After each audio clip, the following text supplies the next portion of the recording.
cradle of humanity, the Horn of Africa is a mountainous peninsula comprising several countries, nestled between two continents at the mouth of the Indian Ocean, at a crossroads that's been coveted for centuries.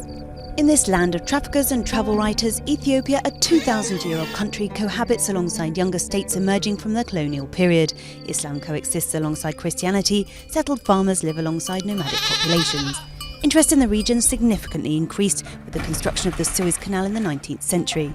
Ethiopia alone escaped the colonial ambitions of European empires which otherwise divided up the zone between them, apart from a brief period of Italian occupation during World War II when Axis and Allied powers confronted one another. International interest in the Horn continued after the war. As world alliances shifted, it became a hotspot during the Cold War conflict. It's a volatile region where state and interstate conflicts periodically flare up. Populations of adjacent countries are mutually suspicious, with governments occasionally supporting internal independence movements in a bid to destabilise their neighbours.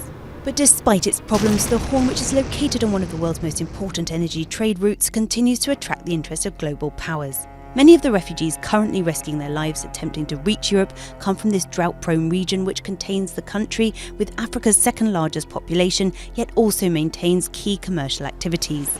Between Djibouti and Ethiopia, and in self-declared independent Somaliland, major transport infrastructures are being developed, mostly financed by China. But interests in the region are also linked to the fight against terrorism and piracy, with vulnerable countries in the Horn particularly at risk of infiltration by terrorist networks. France, the United States, Japan and soon China all have a military presence in Djibouti as they seek to fight piracy or target zones held by the Islamist Shabab in Somalia. Meanwhile, Gulf countries engaged in a coalition against rebels in Yemen are also looking to gain a foothold in the secretive state of Eritrea.